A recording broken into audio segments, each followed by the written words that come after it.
సేటు గారు 2 లక్షలకు తక్కువైతే అసలు నెక్లెస్ చూపించకండి. ఏమిటి బాబు, ఉన్నట్టుండే అమ్మాయి గారి మీద అర్ధంతరంగా ఇంత ప్రేమ పుట్టుకొచ్చేసింది? బహుమతులతోనైనా కాస్త మనస్సు మారుద్దామని. ఇది చూడండి sir, 3,10,000.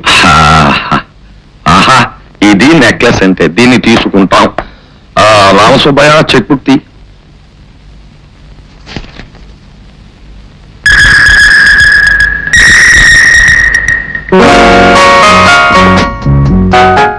Many happy returns of the day. Thank you.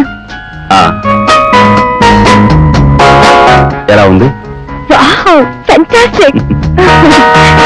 Thank you. ఎంత దీని ఖరీదు? రేటు సంగతి మీ నాన్నే చెప్పాలి. అదేంటి? అవును, నేనైతే మనసుతో కడతాను, మీ నాన్న అయితే నోట్లతో కడతాడు. అమ్మా అంతా రెడీ అయినా ఏమిటా? డాడీ, ఈ నెక్లెస్ బాగుందా? ఈయన ప్రజెంట్ చేశారు.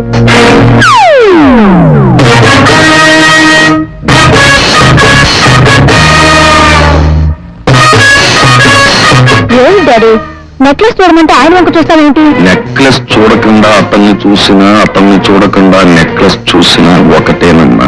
ఏమిటో అంతా తికమకగా మాట్లాడుతున్నావు. ఈయన పేరు ఫణి, మీట్ మై డాడీ. ఆయనతో ఏదో మాట్లాడాలన్నావు కదా, నువ్వు మాట్లాడుతూ ఉండు, నా ఫ్రెండ్స్ రిసీవ్ చేసుకోవాలి. మధు, ఒకసారి ఇలా వస్తారా? ఎవరు నువ్వు? గూఢాచారి నెంబర్ 1. పరిహాసాలాడకు, నీ గొంతెక్కడో విన్నట్టుగా ఉంది. అదే, మీ అమ్మాయి గుండెల్లో కాపురం చేస్తున్నాను కదా, ఆమె గొంతులో నుంచి వినపడి ఉంటుంది. పిచ్చి పిచ్చిగా మాట్లాడు. ఆ నెక్లెస్ ఎక్కడ కొన్నావు? మీరు కొన్న షాపులోనే. రేట్ ఎంత? మీరిచ్చినంతే. ఏ ఊరు? మీ ఊరే. ఏం చేస్తుంటావు? మీరు చేసే పని. దొంగతనమా? దొంగనని మీరు ఒప్పేసుకుంటున్నారన్నమాట. చీకట్లో కనిపించి నాకు హెచ్చరికలు చేసే మనిషివి కదా నువ్వు. ఇప్పుడు వెలుగులో కనిపిస్తున్నానుగా.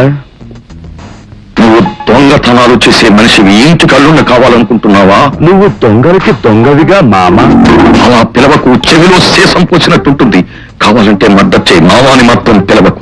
ఇప్పుడు నెక్లెస్ వేసిన స్థానంలో రేపు పసుపు తాడు వేస్తాను, అప్పుడైనా ఆ పిలుపు భరించక తప్పదుగా మామ.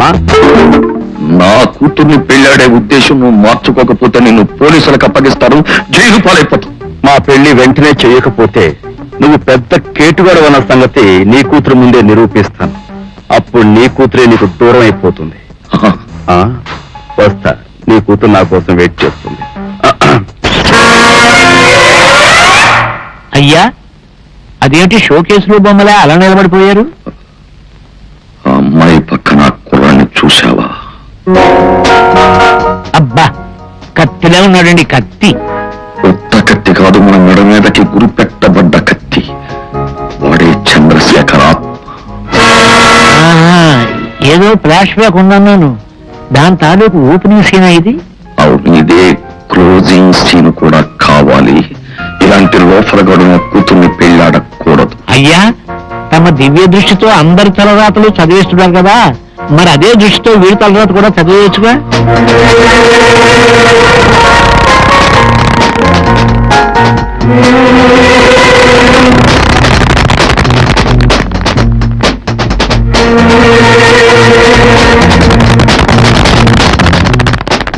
ఇదేమిటయ్యా, ఎంత కష్టపడి చదివినా వాడి తలయగా పుర్రే కనిపించదేమయ్యా రామసుబ్బయ్య.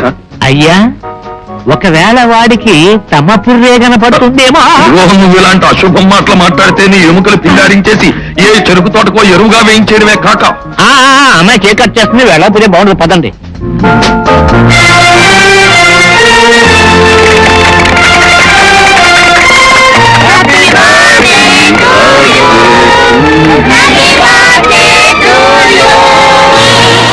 మా నాన్న చేసిన తప్పుకి నన్ను నిందిస్తున్నావా రేఖ? ఆ తప్పు నా జీవితాన్ని మార్చేసింది రాజు. అండగా ఉండే అన్నయ్య కూలిపోవడానికి కారణం ఎవరు? మీ నాన్న కాదు. ఆయన కట్నం అడుగుండకపోతే అన్నయ్య రాజీనామా చేసుండేవాడా? ఆ డబ్బు తెచ్చిండేవాడా? దాన్ని పోగొట్టుకున్నానన్న బాధతో ప్రాణాలే పోగొట్టుకునేవాడా?